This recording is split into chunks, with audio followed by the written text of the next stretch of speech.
তো এখানে এক বাটি চিড়ে নিয়ে নিয়েছি, কিছু বেসিক সবজি নিয়ে নিয়েছি, যেমন বরবটি আছে, গাজর আছে, পটল আছে, একদম মিহি করে কুচি কুচি করে আলু নিয়ে নিয়েছি।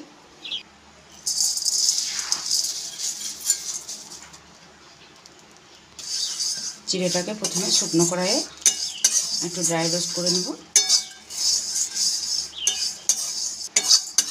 চিড়েটা জাস্ট হালকা ফুলে উঠবে, ঠিক সেই রকম অবস্থায় নামিয়ে নিতে হবে। ওই কড়াইয়ের মধ্যে দিয়ে দিলাম সাদা তেল। ওই তেলের মধ্যে একটা তেজপাতা 2 টুকরো করে দিলাম, ছোট্ট মতো একটা শুকনো লঙ্কা দিয়ে দিলাম, সামান্য গোটা জিরে দিয়ে দিচ্ছি, আলুগুলো দিয়ে দিলাম। আলুগুলো হালকা একটু নাড়াচাড়া করে নিয়েছি। এরপর দিয়ে দিচ্ছি বাকি সবজিগুলো, গাজর, পটল আর বরবটি।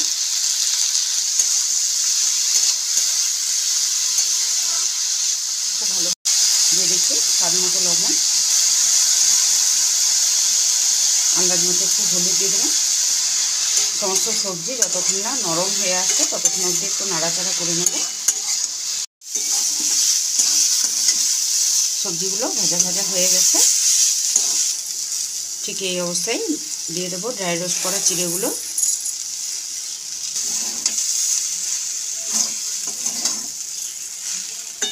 খুব ভালোভাবে খুন্তির সাহায্যে মিশিয়ে নেব।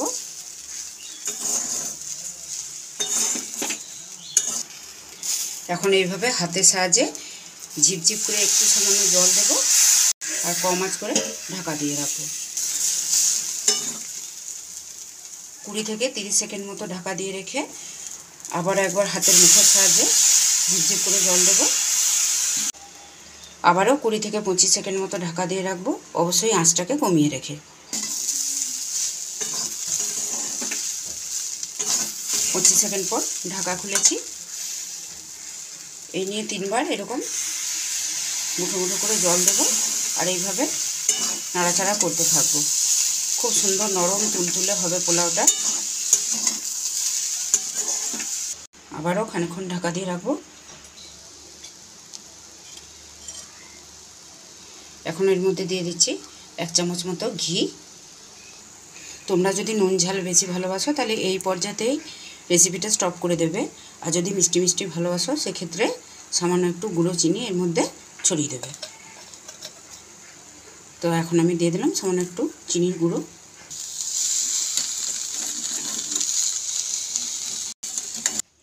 এখন দিয়ে দিচ্ছি সামান্য একটু গরম মশলা গুঁড়ো। চিড়ের পোলাও একদম রেডি হয়ে গেছে, আমি সার্ভ করে নিয়ে ফিরে আসছি।